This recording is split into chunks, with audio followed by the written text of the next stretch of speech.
Lezi ke izindaba zo-1KZN TV ifundelo samkeliswa kaNgqulunga ngikubingelele mbukeli asikubhekeleke ihamba phambili osukwini namhlanje. Kuntwala ezansi kumasipala waSogwini eyesicathulo ishe yanqonqwa kanti ke kuququzelwa ukuncelisa ubisi lwebele. Ungqongqoshe zokubusa ngobambisana nezindaba zomdabu KwaZulu-Natal uThula Sizwe Buthelezi secele ukunikwa isithuko eziyisikhombisa ukuthi kaphenye izikhalo zomphakathi kumasipala uMtoni. Lokhu kulandela ukuthi ke sekuphele cishe amaviki amabili umphakathi ubhikisha uvalo ukusebenza kwalo masipala bekhala ngokuthi ke unuka phu inkohlakalo kanjalo ke uyehluleka ukuhlinzeka umphakathi. Siuvalile uMtoni. Athi sikunikeze ukuthi kungani siuvalile uMtoni. UMtoni siuvaliswe ukuthi sisabela le budget entsha eseyingenile abafuna ukuyilutha. Sikhuluma njengamanje kunemigwaqo engaqedi ngisho ikilometer kodwa inama budget o 7 million. Now wena ungabe uthi njengamanje asivule laphayana usuyingxenye yokuthi le yamali uthi ukuthi ayilutho le enzima. Libasabani labantu bamasela kukhona bonke ubufakazi njengoba nawe baba ukutheleza ukhazi. Amalungu omphakathi akukhabe ngezinyawo zombili ukuthi ayeke ukuvala umasipala uMdoni. Bathi uma ethi ungqongqoshe awuvulwe kusho ukuthi useyingxenye yenkohlakalo eqhubeka kulo masipala. Bakusho lokhu ngesikhathi ungqongqoshe wezokubusa ngokubambisana nezindaba zomdabu ezolalela izikhalo zomphakathi obusubhikishe cishe amasonto amabili uvala umasipala uMdoni. Asisho ukuthi thina lo masipala sifuna ukuthi ke uqhubeke usebenze njengoba siuvalile. Kodwa sithi sicela nisitshencisele bona ngoba ngeke nize nikwazi ukuqhuba le investigation ekhuluma ngayo. Ungqongqoshe uhlulekile ukwenza lo mphakathi ukuthi uvule umasipala kusetshenzwe ngokujwayelekile. Sicela ke ukuthi sibadedele labo okuwumsebenzi wabo ukuklina idolobha ukuthi bathuthe udoti. Singabavimbi sibakhuthaze ukuze nalabo abakhala ngalokho babone ukuthi sindawonye sibele umphakathi. Kodwa bagcine bevumelene ngokuthi kuzosebenza izisebenzi eziqoqa udoti njengoba idolobha lingcolile. Udoti usaphazeke idolobha lonke awuqoqiwe njoba sibona ne-licensing center ivaliwe. Sibona ukuthi insiza kusebenza nentuthuko ayiyi kubantu. Uthi kuzohlala umhlangano womkhandlu ngoLwesine ozokwazi ukuthatha izinqumo ezinqala. Kodwa singakuthembisa ukuthi sizothatha njengamanje kusukela manje ukuthi kwenzeke ukuthi impilo yabo ibuyele esimeni. Sithathe nezinqumo ezinqala ukuthi laba abenza inkohlakale bajeze baphenywe bese bebhekana nengalo yomthetho. Lo mbiko benuwethule lo Zamando Sicele wezindaba ze1KZN TV ngisemdoni. Ziyanda ke izigameko zemlilo ezigcina ke ishiya umonakalo KwaZulu-Natal. Lokhu kuza ngemuva kokuzwakala kwezindaba zokusha kwenkampani okwakhuya kwekuyisicathulo eManchester eMgongondlovu maphakathi neLikamthaniya. Kuba ukuthi ke umlilo uqala enkampanini eyodwa kepha ke wabhebhetheka wokhela namanye amabhilidi ngomakhelwane.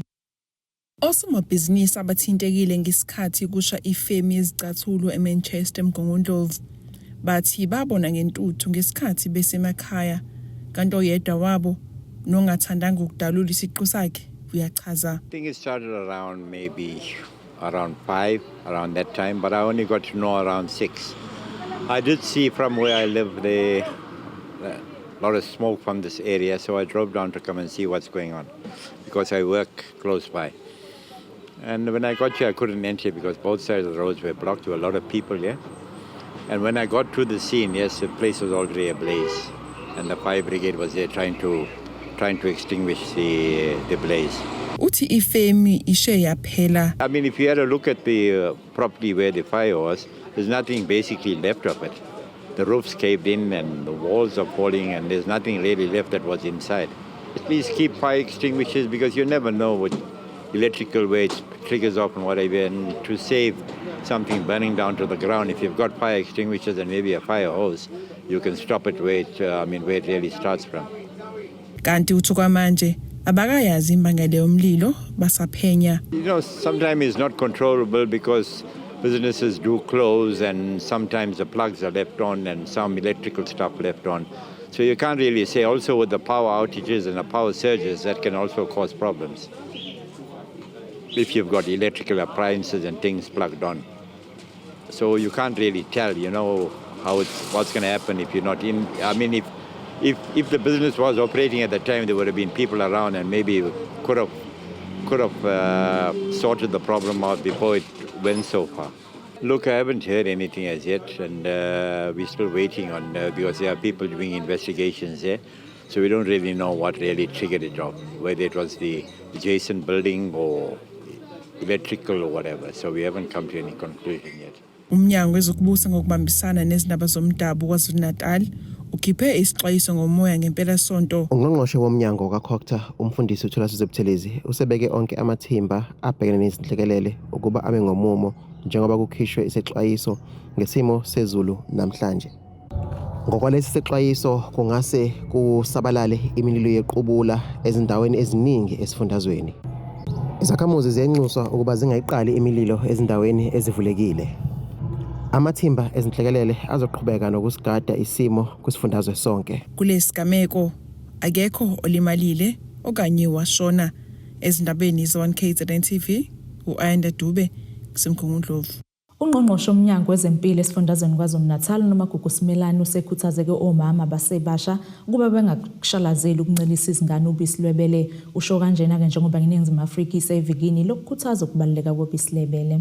Kukhuthazwe abesifazane ukuba bangakushalazeli ukunika abantwana babo ubisi lwebele ngenxa yokubaluleka kwalo ukuqinisekisa umntwana ukuthi ukhula kahle. Baleke kakhulu ukuthi izingane zikwazi ukuthi zincele ngoba ubisi luka mama Ntokozo lunayo yonke isidingo somzimba wengane. Uma ngabe ingane yethu siyincelisa nje igcina ingaguli njengezinye izingane ezingancelanga. Uyazi ukuthi Ntokozo ingane encela ubisi luka mama ayidingi nalento esiyaye siyenze yokuthi ingane siyiphuzisa amanzi because ubisi linakho konke lokho. So kubalekile ukuthi sikwenze. Engifisa ukukhuluma nabo nje omama abancane. Ngiyazi ukuthi sometimes kuyaye kubukeke sengathi akukho estyleni ukuncelisa. Kuyaye kubukeke sengathi akukho fashionable umuntu obackward mangabe uncelisa. Kodwa for ingane yakho ukuthi iphile ikhule kahle ikwazi ukuthi be strong siyacela ukuthi izingane zethu asiyincelise ngoba ayikho into edlula ubisi luka mama. Ngokukadokotela oluleka ngempilo yomntwana kusukela kwabakudlayo njalo kumqoka ukuthi ke umntwana athole ubisi lwebele kusukela emzuzwini embalwa nje ezelwe ngenxa yezakhamzimba ezitholakala kulo. Umqoka even just the moments amancane nje after the birth of umntwana umqoka kakhulu in that umama uncelisayo uyakwazi ukuthi abele umntwana wakhe ama antibodies ukuze ukuthi umntwana akwazi ukulwa against ama diseases that might try to affect ingane. Number 2 futhi ubisi lebele umama uyakwazi ukuthi abele umntwana wakhe ama nutrients ukuze ukuthi umntwana sekazelwe akwazi ukukhula ngendlela akwazi ukudevelopa because ubisi lebele li perfect li provide yonke imisoco edingakalayo ukuze ukuthi umntwana akhule kahle. Ukuphendula lo mbuzo wakho mhlambe I can broadly say bonke omama abavumelekile ukuthi bancelise ubisi lebele. Bonke umama i-message yesho isho njalo nje bonke omama kufanele bancelise ngobisi lebele. However kwesinye isikhathi kuba nama conditions athile mhlawumbe umama uyagula kakhulu emva kokuthi aqeda ukuzala asenza mhlawumbe ukuthi senza amanye ama considerations ukuthi umntwana anganceliseka kanjani. Kodwa nje i-message yethu as a whole ithi ke bonke omama kufanele bancelise ubisi lebele. Udokotela uvumele ukuthi eziningi izathu engaholela ekutheni umama angakwazi ukuhlinzeka umntwana wakhe ngobisi lwebele kepha ukhuthaze ukuba ke baqinisekise ukubonana nemtholampilo kubazali abachitha isikhathi eside bengekho eduze kwabantwana babo. Udokotela uvezeke ukuthi bangalikhamela ezitsheni baligcine kwisiqandisi njengoba ke lungahlala isikhathi esingangezinyanga ezintathu kuya kweziyisithupha. Ezindabeni ze1KZN TV kube kuntomkhona Mvubu eThekwini. Uzanokuhle Khumalo neminyaka esikhombisa intombazanyana ke yathunjwa yadlengulwa yasibulawa nokwesigameko ke senzeke endaweni yaseDumsane emakhaya village eMpangeni ubeke endlini yakhe yokugcina izolo enkonzweni bisenkundleni ezemidlalo kule ndawo lesi sigameko ke sigxekwe kakhulu izinhlaka zomphakathi ezahlukene. Lana ke kungesikhathi kuqhubeka inkonzo yomngcwabo kaZanokuhle Khumalo obeneminyaka eyisikhombisa ubudala owathunjwa kwadlengulwa wasebulawa owesilisa oneminyaka engama-33 obeqasheke emzini oseDumsane emakhaya village nokuyilapho isidumbu sikaZano satholakala khona. Lo mlisa uLindo Kuhle Mhlongo ubhekene necala lokuthumba ukudlengula kanye nokubulala intombazanyana okumanje ke uvalelwe ngemuva kokuthi ke aboshwa ngemuva kwezinsuku ezingengaki enze lesi sigameko.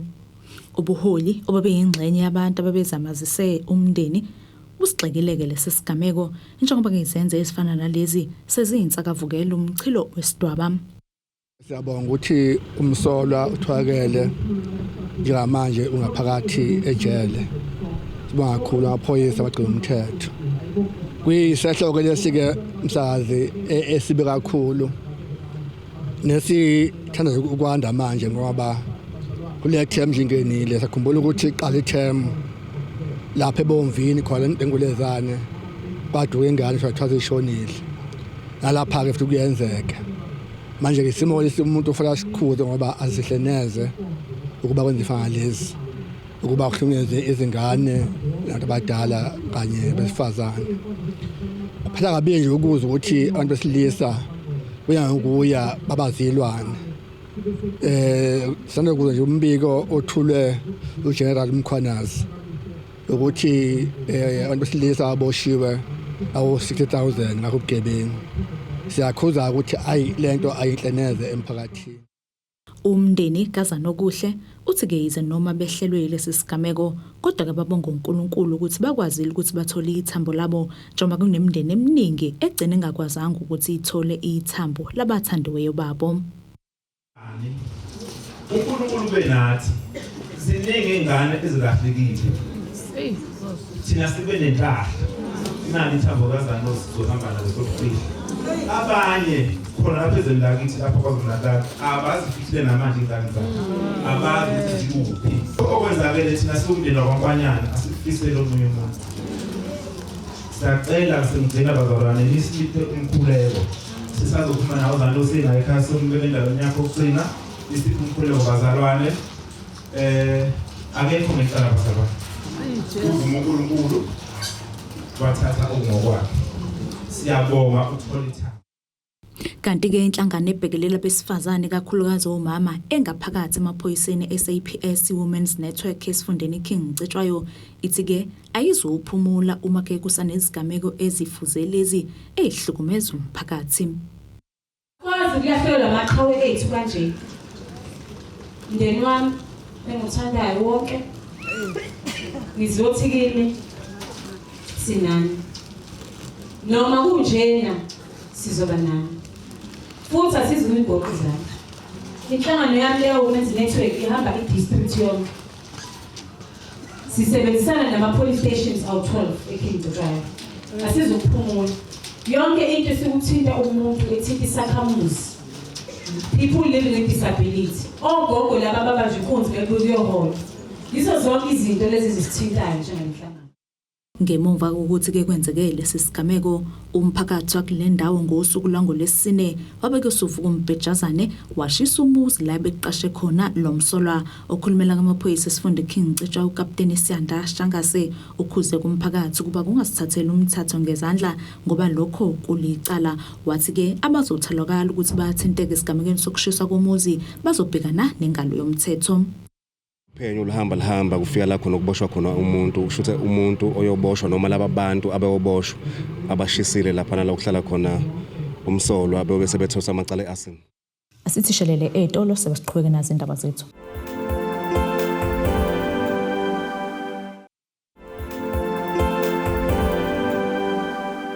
Asikwamukele ke mbukeli ubukele indaba ze1 KZN TV nazi ihlokwana kuyizona ehamba phambili. Kuntwala ezansi kumasipala wasogwini eyesicathulo ishe yanqonqa kanti ke kuququzelwa ukuncelisa ubisi lwebele. Inhlangano yabahlali basemjondolo kuleli ithi-ke nethemba lokuthi uhulumeni omusha ubambiswano uzonciphisa ukuntshontshwa kwemali eminyangweni kahulumeni. Le nhlangano isho lokhu kade ikhuluma neziguli zendaba emva komhlangano wabo omkhulu obudingida ngenqubekela phambili yenhlangano. Kulo mhlangano, le nhlangano ibizophinda idingide kabanzi ngamasu okusebenzisana nohulumeni omusha njengoba kungenela enyangeni yesibili ukuba khona kwawo. So sithi ke njengalombutho wabahlali namthu basemjondolo silana namhlanje ke futhi ncebelelana ngolwazi ukuthi si-approach kanjani uhulumeni lo wobambisano omkhulu kangaka. Yebo kuthona masisho sithi sikumbutho wabahlali sibona noko mhlambi singabanalo ithuba elihle lokuthi sifumane impucuko ngoba sinethemba lokuthi izinga lokuntshontshwa kwama-resources imali ibihamfana biyophucula impilo zabantu. Sicabanga ukuthi kuzokwehla ngoba bonke bahleli ndawonye ngona bagadene ngoba siyazi ukuthi amasela ebisemaningi kakhulu ngaphakathi esishaya umthetho, ngaphakathi kuma city hall, ngaphakathi eparliament uqobo. Sithi ke njengamanje sisazozama ke ukuthi sithi sibone njenganombutho ukuthi sibuilda kanjani ubudlelwane nongqongqoshe nomeya abasha sizokwazi ukuthi sifumane okungokwethu neinsiza impilo zethu zikwazi ukubheka phambili. Maduze le nhlangano izozethula kungqongqoshe omusha womnyango wezokuhlaliswa kwabantu lesi sifundazwe uMartin Meyer. Sokuphuma nesisombululo la sizobhalela khona incwadi naye uMEC of Human Settlements sizombhalela noma libonakala noke ithemba kubahlali lingekho kakhulu ngakuyena. Sicabanga ukuthi iziganeko esizabona zigijima kwimedia bezisenzeka within the province bebonakala bengenalo kakhulu ithemba kuyena nendlela akhulume ngayo kade etholakala esemsakazweni enokukhombisa ungathi uyehlulakala kuqonda ukuthi abantu abahlala emkhukhwini nabo bangabantu bani bayaphila. So sinethemba lokuthi uma sifumane ithuba naye sahlala naye etafuleni samtshena ukuthi singobani sifunani yini esiyimele asizile ukuzobanikeza bona icompetition asifune ikhundla zabo esekufunayo thina ukuthi iminyango abahleli kubona mabazi ukuthi bane obligation yokusavisa abantu. So sinalo ke lelo themba ukuthi masihle naye phansi mhlawumbe uzokwazi ukushintsha naye akwazi ukusiqonda kabanzi. Ngenyanga edlule kwasha amakhaya abantu abangaphezulu ka400 eKenville eThekwini. Ephawula uBonono uthe bagculisekile ngendlela umasipala eTheku ongenelele ngayo kanjalo nohulumeni wesifundazwe. Kuteboho Spisi wezindaba ze1 KZN TV kuChannel 261 ngiseThekwini. Bebephume ngobuningi bakubo-ke besifazane emcimbini obizwa nge-The Wounded Lioness obubanjelwe eRichards Bay ngenhloso kuzoqwashisa imbokodo ngezinto eziningi ukuhlanganisa nokulusana nokuhlukumezwa kwabo. Umhleli walomcimbi unobuhle Nqulunga wasempangeni uthi-ke kubalulekile ukuthi abesifazane basipholisa amanxeba baphinde bavuke bazithathe. Njengoba kuqale inyanga kaNcwaba nokuyinyanga yabesifazane, imicimbi ithe chithisa yokubungaza imbokodo namagalelo ayo. Unobuhle Nqulunga wasempangeni enyakatho nelikaMthaniya uhlela umcimbi wabesifazane uba bazoqwashisana ngezinto eziningi okuhlanganisa nalabo asebedlule kwizigameko ezinzima zodlame lwasekhaya. Le event yanamhlanje ukuthi siyenze kahle kuyinyanga yabantu besifazane. I-event yabantu besifazane bonke abalimele ngoba nje lisho igama lakhona lithi Wounded Lionesses kusho ukuthi amabhubesikazi alimele. Bhubesi-ke lapha sizotheklisha ama-topics amalana nokuhila ngoba kuyi-wounded. Bantu besifazane silimele, sizohilisana, sizokhulisana. Kukhona ngisho nosomabhizinisi abakhona lapha abadisplay izinto zabo, siyababona kuhle, abenza ubuhlalu, ama-fashion designers, abadayisa ama-products. Kuningi nje kukhona la ngaphakathi kuhle. Sizokhuthazana sikhambile besifazane ukuthi sisebenze ngokuyikhandla, sibe namandla, sithandane, sibambane, sibe munye. Omunye wabesifazane oke wahlukumezeka kakhulu ube isikhuluma ukudlulisa ukuthi wadonsa kanzima kanjani ecobelela imbokodo ebeyiphume ngobuningi bayo. Ukuthi umkhuleko iwona owenza ukuthi udlule ezimeni. Ngibe omunye wabakhulumi nami ngoba nginezimo ezinkulu kakhulu engadlula kuzo. Asizintsha lezi zinto zokuhlukumezeka kwabantu abasha, izinto ezindala ezazenzeka nakithi singomama. Kunesikhathi lapho ngacishe ngabulawa khona ukuthi ke kwadingeka ukuthi ngibekezele ngakhuleka ngabekezela. Kodwa mina omumyalezo uthi uma ungeke ukwazi ukwenza njengami mina bengicela ukuthi uphume. Kulomcimbi bekunabesifazana abasuka kwimikhakha eyahlukene ukuba bazoshiya iziluleko zabo. Omunye osuka emkhakheni wezokusakaza naye udlulisa amazwi aqavile kwabesifazane ikakhulukazi kulabo besifazane abanesifiso sokungena kulomkhakha. Nathi sivuke esabantu besifazane sibone ukuthi this was a male dominated industry but manje sekushintshile because nathi sikhona we do have abantu besifazane abakuma management roles so kumele siqhubekele lapho ukuthi nabazayo bebone ukuthi kuyafikeka phezulu but also nabalandela thina ke singakafiki phezulu bebone kuthina ukuthi it is possible your background ukuthi wasempangeni akusho ukuthi you won't make it a goal kuma production companies and so forth nokuthi nathi as abantu besifazane asingacindezelani because sometimes uyathola ukuthi umuntu uma sethola isikhundla as a female usicindezela abanye abalandelayo so lo mcimbi obubanjelwe esikhumulweni sesindiza eRichards Bay ube yisasasa njoba imbokodo ibiphume ngomningi bayo ukuzozelapha nokuzikhotha amanxeba ezinabenze 1 KZN TV kubikuthi abantu maphumulo eRichards Bay. Kwathulwa ke ngokusemthethweni umcimbi obanjwa minyaka yonke uGu Maskandi Festival ozobeke ubanjwa okwesine kulonyaka. Lo mcimbi ke unika abaculi bakaMaskandi ithuba lokuqhakambisa ithalente labo ikakhulukazi ke laba abasafika kwindima yomculo. Omunye abahleli balo mcimbi oqhamuka kuGugu Broadcasting Services uMeli Sikwela uthi ke le festival ayiqhakambisa ithalente kuphela kodwa ke ikhuphula nomnotho wedolobha laseRinkonyeni. Kulindeleke licokama izinga lomcimbi kaMaskandi obanjwa minyaka yonke iUGu Maskandi Festival ezobe ibanjwa kwesine kulonyaka eSaid. Le festival ayiqhakambisa abaculi kuphela kodwa iphinde idlala indima ekhuphuleni umnotho wedolobha laseRinkonyeni. Njengoba ibithulwa ngokusemthethweni baphinde bakhipha uhlu lwabaculi abazoba ingxenye. Angeke ngangabazi ukuthi uyathuthukisa umnotho ngoba nje kulesikhathi sitsona manje abantu abaningi basaphindele eThekwini abanye basaphindele eMagoli bazolala khona la kusho ukuthi amahotela nama B&B azozuza ngalokho. Okwesibili mhlawumbe singasabhekanga nokomnotho kunabaculi abangakaze bakhokhelwe uma bephepha emcimbini. So ngeUGu Maskandi Festival sekunomculo ozokwazi ukubeka isinkwa phezulu kwetafula abangakaze basibeke before. Okwesithathu mhlawumbe okunye okuzoba khona kunosomabhizinisi abakhona la ngaphandle kwama B&B namahotela abazothola ithuba lokuthi badayise lapho ngelangalani lomcimbi nawo lokho bazokwazi ukubazuza. Imeya kaMasipala umuzi wabantu ithi bewumasipala kubalekile ukweseka imicimbi efana nalena. Somkhandlo kwasemzwa abantu ke nathi ke sibambe iqhaza kakhulukazi ekutheni lo mcimbi ube impumelelo. Njengoba singabanye babaxhasi ke balomcimbi basabona ukuthi ke kuzoba kuhle ukuthi soxhase lo mcimbi ngenxa ukuthi uthuthukisa ke umnotho kakhulukazi wakithi ke ogweni uphinde uthuthukisa futhi ke ngisho nezokuvakasha khona ogweni ngenxa ukuthi umcimbi ke lo ongasiwona nje wasegweni kuphela kodwa umcimbi ohanjelwa ngisho nabanye abantu abaqhamuka kwezinye indawo. Uthi akuhlomuli abaculi kuphela kodwa nosomabhizinisi. Umcimbi ongalekelele futhi kuphela amaciko asemzwa abantu kodwa abaningi abanye abantu abakwazi ukuthi abalekelele khona nosomabhizinisi abakwazi ukuthi bahlomule khona la njengoba sizwileke yena umhlelo omcimbi uMr Mkhungu la ebalula khona ukuthi nabantu abazobe besuka emzwa abantu abazobe bezodayisa khona la.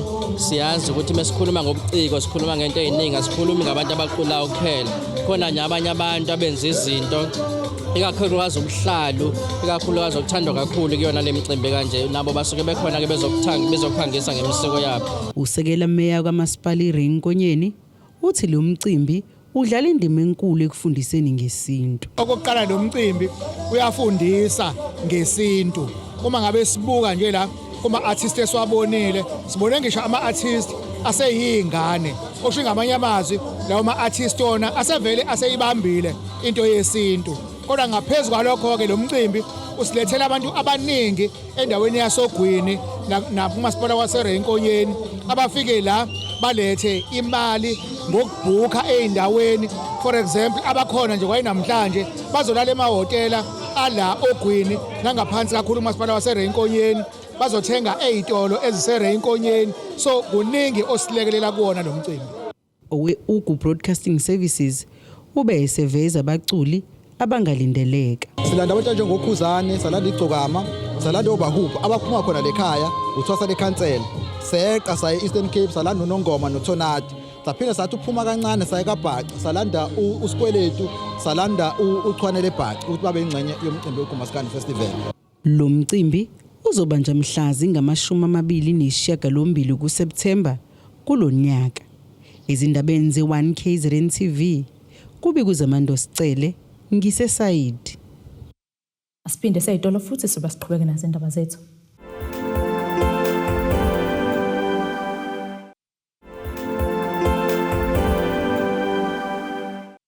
Phinde ke sikwamukele imbukelo sabukele zona indaba ze1 KZN TV asikukhumbuze ke bekuyihlokana obeyizona beyihamba phambili.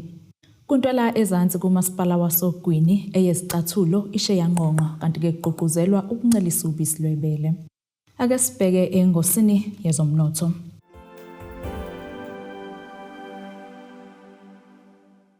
Irandi lakuleli lu-18.47 maqhathaniswa nedola laseMelika libo R20.13 maqhathaniswa ne-euro libo R23.48 maqhathaniswa nopondo waseBrithani. Igolide lona belu $2,432.59 ounce wolo ngahluzo wona u$76.81 umphongolo. Ake sibheke ke ngosini yezemidlalo. Lo bekade ke engukapteni weMamelodi Sundowns uHlompo Kekana uthi ke akakholwa ukuthi ke ukushintsha ithimba labaqeqeshi kuzolibuyisela emuva leli qembu. UKekana ke wawagaxa emgibeni ngo2021 amakhokho esehlale ke iminyaka eli10 kuma-Brazilians awajoyina esuka kwiBloemfontein Celtic ngo2011. Wanqoba ke inqwaba yezicoco naleli qembu laseMamelodi okubalwa kuzona ke ezisithupha ze-league nese-CAF Champions League. Amasandawana asanda ke kuhlukana nobe inhloko umqeqeshi ngesizini edlule uRolani Mkwena. Izitambo ke zanikwa uManqoba Mnqethi. Ithimba labaqeqeshi liphindeke laqiniswa ngokubuyisa koSteve Kompela obeyibambe kwiLamontville Golden Arrows nokuqasha ke owake wapheka iMarumo Gallants namaZulu FC uRomain Falls. Nasike isimo sezulu esingalindeleka.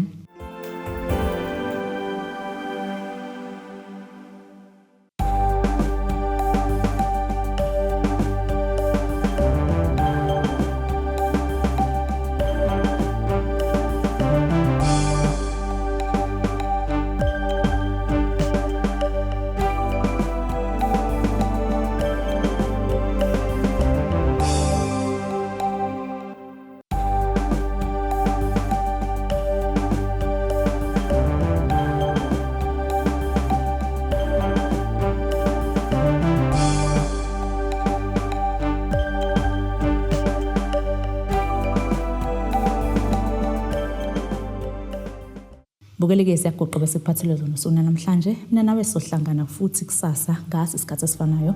Nisale kahle. Abethuli bethu bezindaba baxhaswe iThulis Bayview Bridal. Ungabashayela kulezi zinombolo ezivelile.